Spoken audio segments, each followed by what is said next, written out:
Okay, good morning. Dito pa rin tayo sa San Pedro Square dito sa Davao City. So gusto ko lang magbigay ng komento no sa nakita natin kahapon talaga na puwersa ng mga taga Davao, mga Pilipinong mga Davaoenyo na talagang nagkakaisa kami dito pagdating sa mga ganyang bagay na tingin namin talagang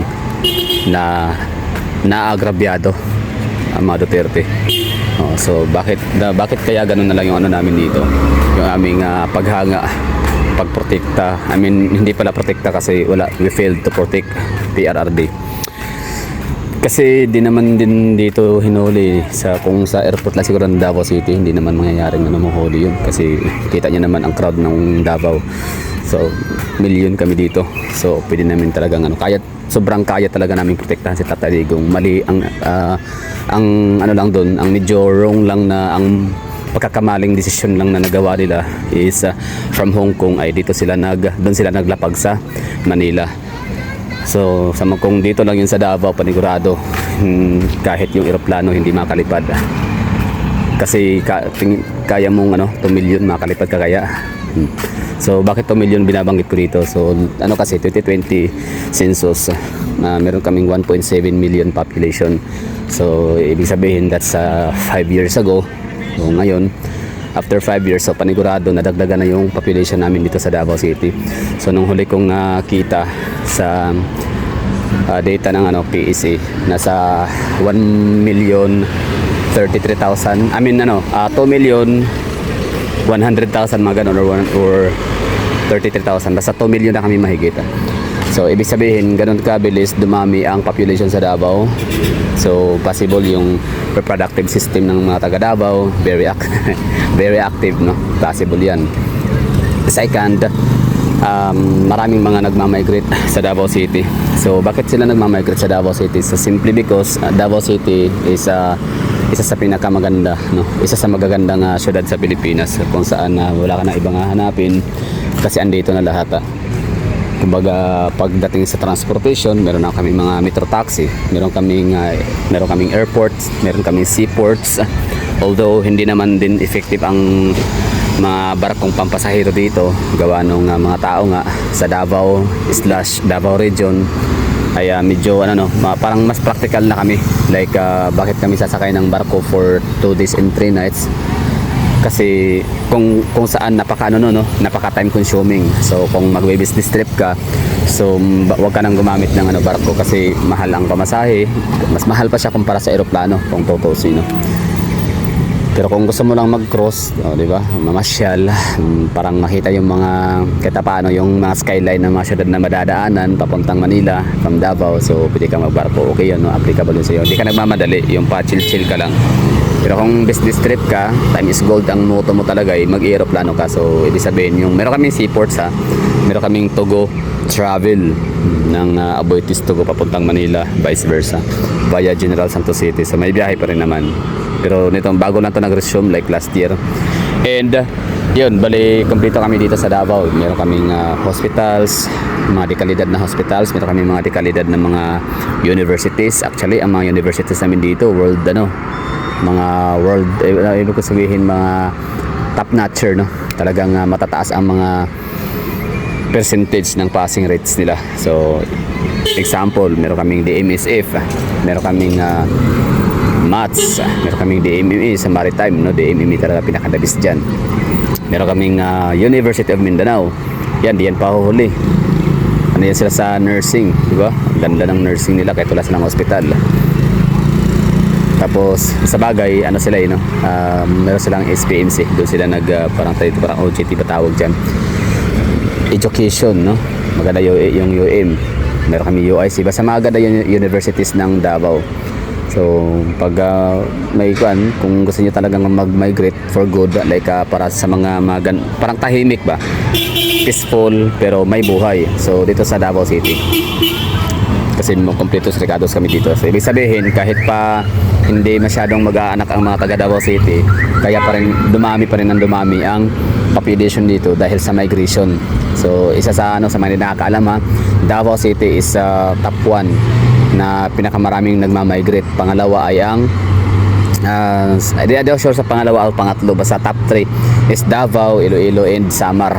So hindi ko alam kung anong meron sa Samar. I mean, siguro yung Samar na nagmamigrate, baka yung mga dating mga taga Samar pumuntang Manila at bumalik na ulit ng Samar for good. Pero yun ay statistics yun nung bandang mga pagka after pandemic, like mga 2022, 2021, 2022, mga ganun. So marami nag-migrate sa tatlong lugar na yan, Davao, Iloilo, and Samar. And ito yung lugar ng Davao City is a Duterte achievement itself, no? So kumbaga, 'di ba, marami na tayong mga sinasabi na ano ba achievement ng ng inyong mayor, anong achievement ng inyong governor, anong achievement ng inyong congressman, anong achievement ng inyong senators, ng inyong presidente na galing sa inyong lugar, o ano ba yung achievement nila, anong mga nagawa. So dito sa Davao City, kasi pag sinabi kasing nagawa, we're referring into infra projects. So that would be tulay, daan, kalsada, highway, mga public facilities like gym, mga eskwelahan, public schools, public hospitals, basta relate about public, no?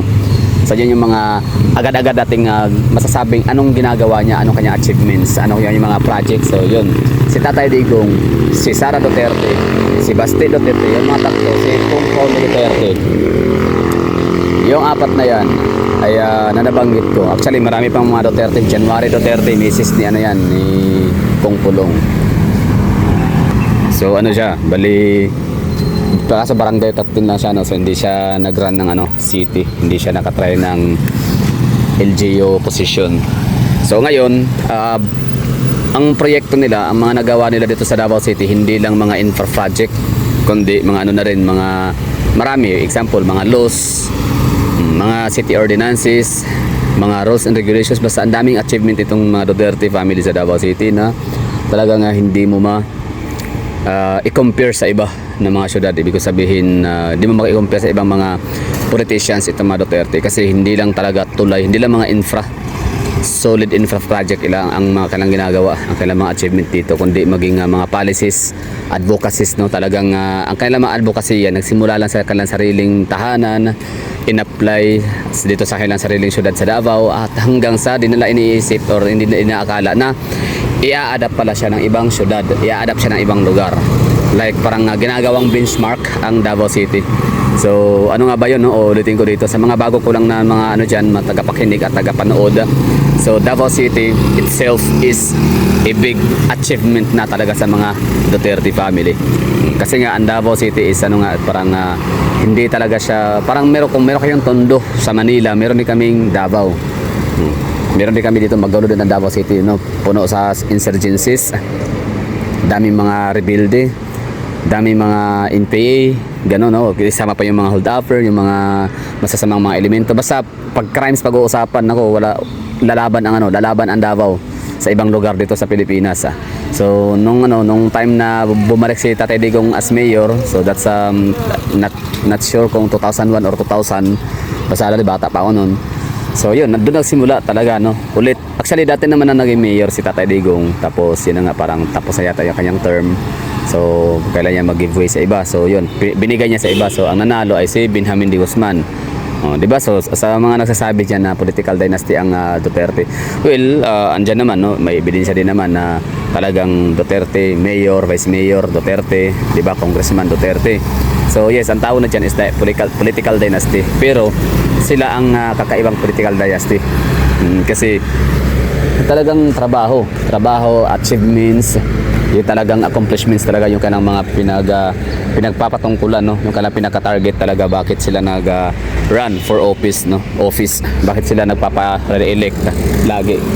Kasi gusto na ma-secured ang Davao. Ganon nila kamahal ang Davao. Sa totoo lang, hindi yan intentionally na para mapanatili ang posisyon. Hindi ganon, hindi yan greed, okay? Totoo yan, maniwala kayo sa akin. As Davaoenyo myself, hindi ako dayo sa Davao. Dito ako pinanganak, dito ako lumaki. Yung nanay ko taga Davao, o yung tatay ko lang from Cebu. Pero siyempre dito na rin yung lumaki ang tatay. Hindi ko alam kung dito pa pinanganak tatay ko sa so nanay ko dyan, shout out, no? Kung dito pa pinanganak yung tatay ko sa Davao o dun sa Cebu, tapos nilipat na siya dito.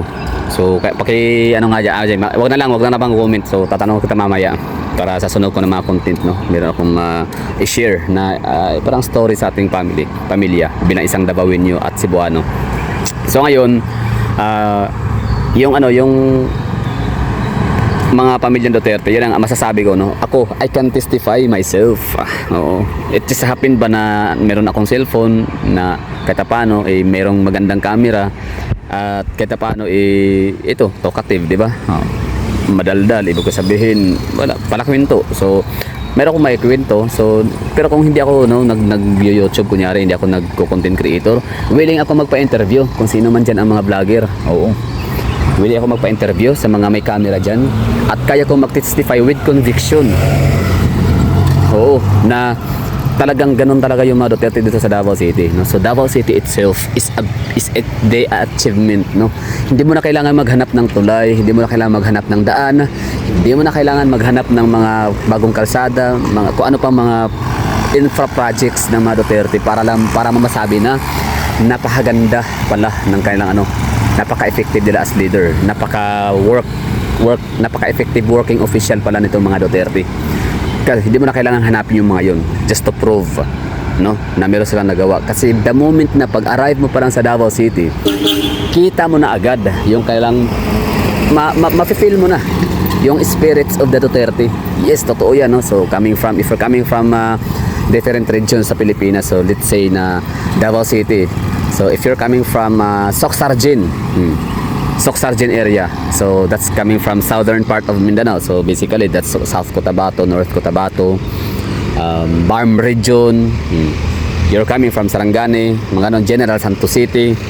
So pag galing ka sa mga ganong lugar, pagkapasok mo dito sa Davao City, entrance pa lang ng Davao City, meron ng checkpoint na ang ganda ng scanning machine, napaka-polite ng aming mga Task Force Davao, napakaganda ng sistema. Alam niyo yun. So doon mo pa lang mafe-feel mo na welcome to Duterte country. Kasi hindi ganoon ang ibang syudad. Hindi ganoon ang ibang syudad sa Pilipinas. So far as far as I know, wala pa akong nakitang ganong syudad.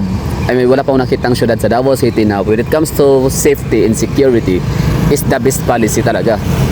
Is the top priority.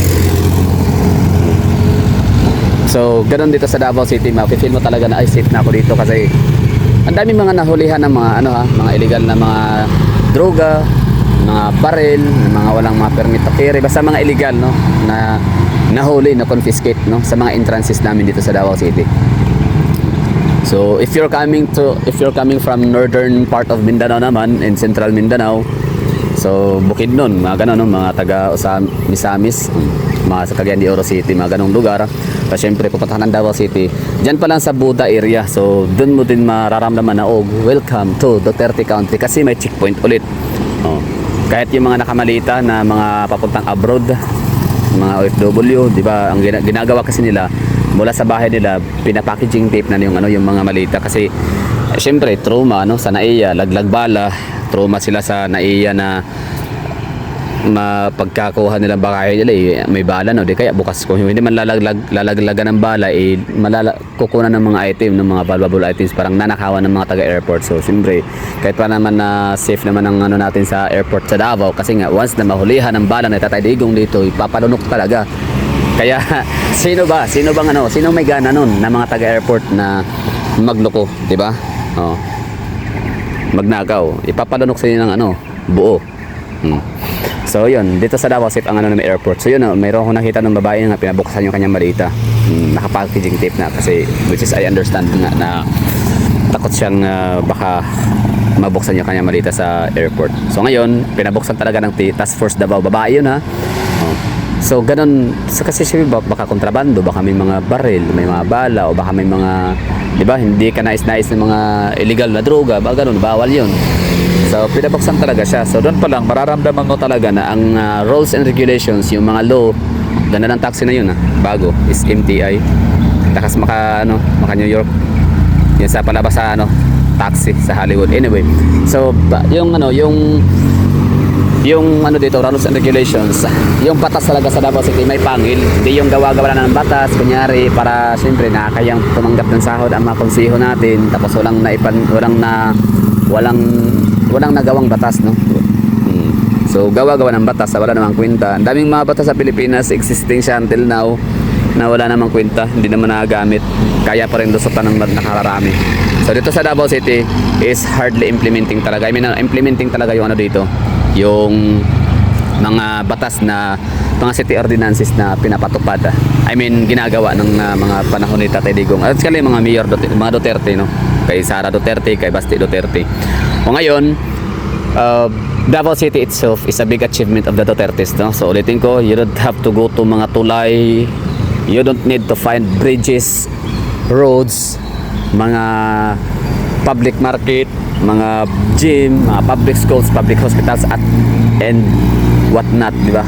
Para lang masabi mo na okay, working ano pala sila, officials. Kasi the moment nga na pagpasok ko pa lang sa Davao City, kahit sa ang entrances man yan, mararamdaman mo na talaga yung Duterte spirits. Oh, sa entrance pa lang, napaka-polite ng mga task force Davao namin, which is very good, no? Very commendable yung kailang service. Yung kailangan napaka-polite, napaka-gentle, alam niyo yun. Magaganda ang ugali ng mga task force Davao, no? Pero usog sana nga hindi sila mabago, sana tuloy-tuloy yung ganung laging style nila sa pag-approach sa mga pasahero and at the same time sa mga motorista. May gabi sir, may gabi ma'am, may buntag ma'am, check lang niya, o di ba? Ano na siya? Pwede pabre ang suga. O. So that's Davao City. Diyan pa lang, no? Basta maraming kung iisa-isahin ko dito kung ano yung mga achievement nila, ano mga nagawa nila, ano yung mga legasya ng mga Duterte sa Davao City. Ang dami talaga. O iisa-isahin natin, no? Yung disciplined and the Davaoeño culture, Duterte ang may kapakanyan, di ba? So ngayon, alam mo, sa totoo lang ako hanggang ngayon, to prove hanggang ngayon meron pa rin akong kahapon pa to, nakarang araw pala, kasi di ako makahanap ng basurahan. So you have to take it muna, di ba? Pasok muna sa bulsa. Sabi ko nga meron akong nababasang ganyan sa somewhere in Trinoma dati nung hindi pa ganyan ang hitsura ng Trinoma, hindi pa ganyan ang hitsura ng SM North EDSA. Balikan natin mga 2009 na maliit na basura, pansamantala mo nang ibulsa. Pero wala, dami mang mga para yan ang pinakaiba ng siyudad ng Davao City, na kapag kasi sinabing bawal. Sa Quezon City, for example, doon sa area na yun, sa may Trinoma, pero that's 2009, sobrang tagal na noon.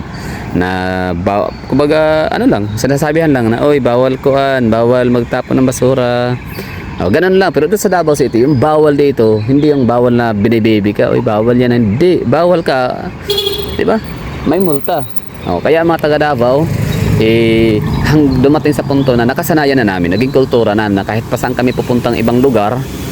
So siguro mga 1 buwan, 3 buwan, hanggang 3 buwan, no, dala-dala namin yung disiplina namin sa Davao City na hindi basta-bastang magtatapon ng basura kung saan-saan. Pero syempre, pag tatagal ka na ng mga 6 months, edi yun, nahahawa ka na sa mga, di ba? Syempre, mga tao, mga taga doon, no? So kung saan-saan magtatapon. Pero wala, meron akong napuntang lugar, Tagaytay City. For example, mga kapitbahay namin kung saan nagsusunog pa ng plastic, tapos nagkatapon ng mga basura kung saan which is hindi man magandang gawain yun, no? Tapos tinapon sa kanal, kanal, nagwalis siya, magandang bahay, maputi, maganda ang buhok, kulot, di ba? Magandang ali. Tapos social, pero mabait siya, oo. Social, klase ang datingan, tapos mukha namang professional. Tapos ngayon, ako'y nagulat one time nung bumili ako ng dragon fruit, kasi dragon fruit maraming doon, prutas. Nung bumili ako ng dragon fruit kasi meron silang farm. Ako'y nagulat kasi yung winalis niya nasa dustpan, tinapon niya sa tulay. Tulay tawag nito sa kanal. Ganyan, sa kanal, ganyan. Tinapon niya, tapos maulan kasi yun, maulan. Tapos parang pinasama niya sa tubig. Di ba? So maganda, sayang yung ganda niya. Tapos wala palang utak. May utak pero gamonggo lang ang laki ba. So wala, di ko siya pwedeng pagsabihan that time kasi baka kultura nga nila sa Cavite, kultura nila sa Tagaytay, di ko alam, no. O baka siya lang nagkataon lang, no, for instance. Siya lang yung ganun, tapos natsimpuhan ko lang. Sabi ko ganito pala dito. Wala silang pakialam sa nature. Kasi syempre papuntang ilog yan, ha. Kasi sa unahan nun, ilog na, parang streams, downstreaming. So sabi ko, wala, sa Davao hindi pwedeng gawin yun kasi alam namin na bawal, or kahit pa walang nagbabawal, alam namin ang magiging effect pwede yung magkukos ng clog, magbara ang ang kanal. So pag magbara ang kanal, the moment na uulan, wala na, hindi na makakadalo yung tubig, ulan papuntang dagat kasi barado no, may mga plastics. Yun. So Davao City itself is a testament, is a living proof na maraming nagawa ang Davao City, ang mga Duterte family. Kaya gano'n na lang namin sila kamahal, gano'n namin sila kaya i-protect, no? Which is we failed to protect Duterte family, or we failed to protect Rodrigo Duterte. Kasi nga, kung dito lang sila sa Davao Airport lumapag from Hong Kong, which is meron naman sanang direct flight, if I'm not mistaken, no? Parang meron. Di sana, wala. Hindi yun hindi yun makakagalaw si Tory. Kasi hindi papayag. Ako, isa na ako doon andun ako nagpupuntahan, di ba? So, pwede akong sasama sa blocking, di ba? Yun lang. Maraming thank you. Ganyan ang namin kamahal ang mga Duterte for such a reason.